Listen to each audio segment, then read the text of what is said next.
Hello, everybody. This is Gary. Today is January 22nd, 2022. It's 4:30 p.m. Eastern Standard Time in the United States in Rochester, New York.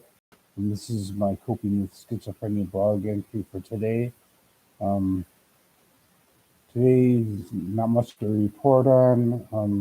I'm still having a great deal of physical pain in my joints, my muscles throughout my body, but particularly when I walk. I had a medical appointment with my primary care nurse practitioner yesterday, but she got sick and canceled the appointment, so I didn't get a chance to talk to her. I'm kind of angry that the clinic didn't have a backup plan for me to see another healthcare provider yesterday. I ended up going to urgent care just to get checked out because the pain is still persistent. And I'm angry over the fact that after 4 or 5 weeks of this pain, we still don't have a diagnosis. I mean, I talked to my therapist things like chronic fatigue syndrome, fibromyalgia, neuropathy. Um, there's a whole range of things that could cause the type of physical pain that I'm experiencing, and we don't have a diagnosis yet. I rescheduled the appointment with my primary care nurse practitioner to February 4th. Um, as far as my psychotherapy and psychiatry is concerned, I have a group therapy session scheduled for Tuesday at 2:30. I went to group last Tuesday. We're doing this every Tuesday for 10 weeks, and I've already been through 2 weeks of the group, so there's 8 more weeks to go. I think the group is going fine with such as it is. I do participate in group discussions. I cooperate with the therapist. I try to learn something new while I'm there. The group is about dialectic behavioral therapy, also known as DBT. It's just a way of increasing stress tolerance to stressful, painful situations without falling apart. Um, so I have a group coming up this Tuesday, and as far as my physical pain is concerned, I have been referred to the physical therapy part of the University of Rochester Stroll Memorial Hospital on the 26th of January. So, regardless of whether or not I have a diagnosis, we are going to try to attack, so to speak, the pain through physical therapy. I'm not exactly what form that will take yet, but we'll wait and see. Um, my psychiatry appointment is up for February 3rd. I have a urology appointment on February 2nd. They're going to do a cystogram to find out why I've had some bleeding from my urethra into my underwear. Um, it's possibly related to the prostate surgery I had several months ago because of urinary retention, or it's related to the surgery I had on my bladder for also for urinary retention. Urinary retention was resolved through the prostate surgery. It was resolved through the bladder surgery. Um, I'm having no problems right now, urologically speaking. I did go to the emergency room last week for the bleeding. They said the bleeding wasn't extensive.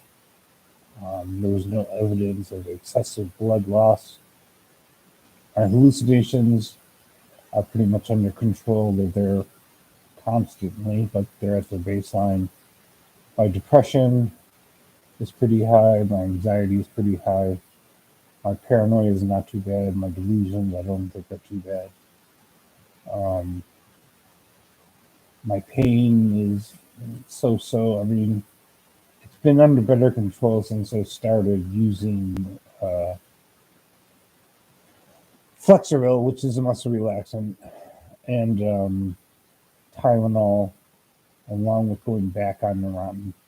There is the idea that a lot of my physical pain is caused by trying to withdraw from Neurontin and going back on it to relieve some of the pain. That's been so. I've been back on Neurontin for more than a week, and the pain is still there. and this is something I'm going to complain about with my primary care doctor. I don't think I'll be getting off Neurontin anytime soon because of the pain. Um, it just didn't work well. The pain became intolerable. I guess in a way you could say I'm addicted to Neurontin, and I'm stuck with it for now. Um, it is what it is. I still have Klonopin for anxiety to take if I need it, and I have Zyprexa for increased paranoia and hallucinations.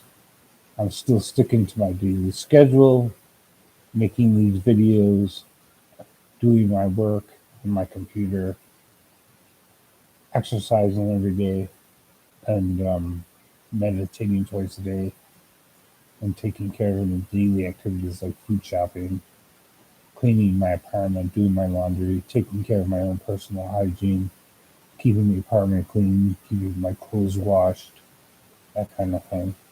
Those things are more difficult because of the physical pain. The physical pain is very pronounced in my legs. When I walk, my knees hurt, my legs hurt really bad. And it's worse because it's winter here in Rochester, New York, and it's cold out, and cold just aggravates my pain. Whatever's causing my pain, whether it's arthritis or fibromyalgia, or whatever it's causing it, it's definitely made worse by the cold weather and the cold air. I have heating in my apartment that's included in my rent, but it's kind of chilly in here, so I'm wearing my jacket to try to keep warm because the cold is uncomfortable, it makes the pain worse.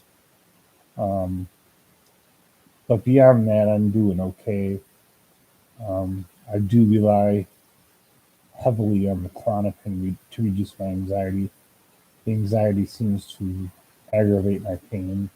And it also seems like when I drink too much caffeine, that also aggravates my pain. So it's probably a good thing that I cut down on caffeine. Um, I'm not smoking cigarettes. I'm using nicotine lozenges.